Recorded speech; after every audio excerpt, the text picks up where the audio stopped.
සුබම සුබ දවසක්. අද ඉතින් අපි මාතර දිස්ත්‍රික්කයේ මාතර නගරේ රිවර් පාක් නැත්තම් නිල්වලා පාක් එකට ගියා. පොඩි කට්ටියත් එක්ක ගිහිල්ලා විනෝද වෙන්න පුළුවන් ස්ථානයක්. ගඟ තියෙන නිසා තමයි මේකට නිල්වලා පාක් කියලා කියන්නේ. නිල්වලා ගඟ අසල තමයි තියෙන්නේ. පාකට ඇතුළත් වීමේදී ගාස්තුවක් අය කරනවා. ඒ වගේම ඉවෙන්ට් වලටත් වෙනම ගාස්තුවක් අය කරනවා. ඉතින් සුන්දර අත්දැකීමක් ලබා ගන්න යන්න පුළුවන්. වෙනම මෝටර් වාහන, එතකොට වෙනම බෝට්ටු සවාරි, ඒ වගේ අත්දැකීම් ලබා ගන්න පුළුවන්.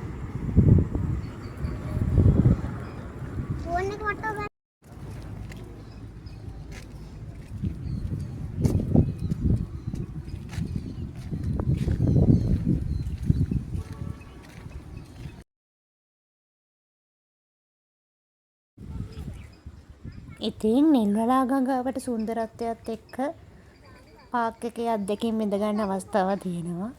ඉතින් අවසරක ගියොත් ඇත්තටම හොඳ අත්දැකීම් ලබා ගන්න පුළුවන්.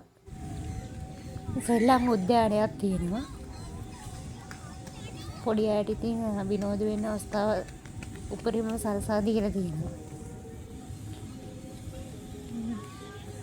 මෙතන වෙනම ගේම් සෙන්ටර් එකක් තියෙනවා. soft toys.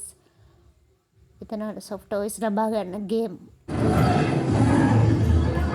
සෙන්ටර් එකේ ගිහිල්ලා ගේම් ප්ලේ කරන්න අවස්ථාවක්.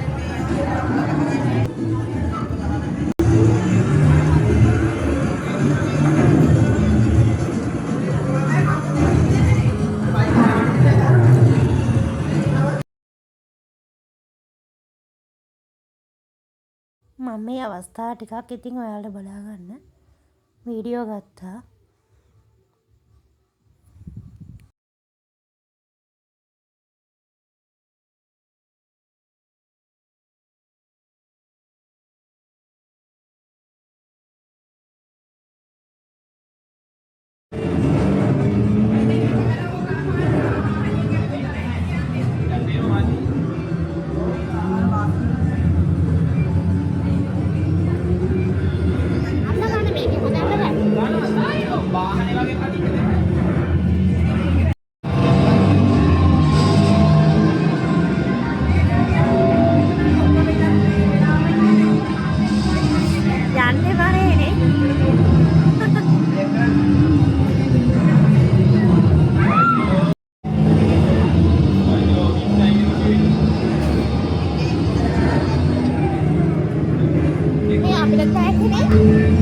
අපිට කැකිය බයික් එක අරකනේ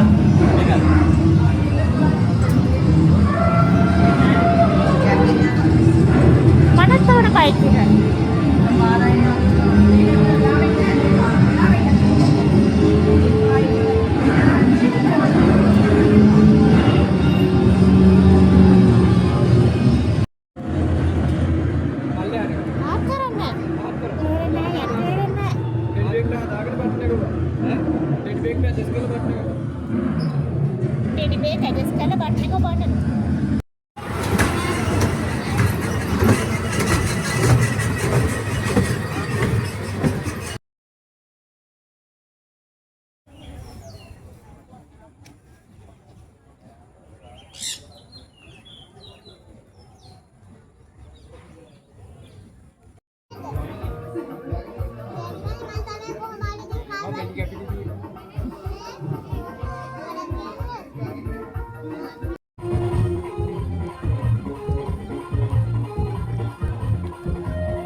ඉතින් ලස්සනම දවසක ලස්සන මතකයන් එක්ක සුන්දර සවස් යාමක අපි එතනින් සමුගත්තා. ඇත්තටම ලස්සන දර්ශන ටිකක් ලබා ගත්තා. ඔයාලා හැමෝටම සුබ දවසක්. ඔබ සන්නාව. ගොඩාක් ස්තුතියි. සතුටින් ඉන්න.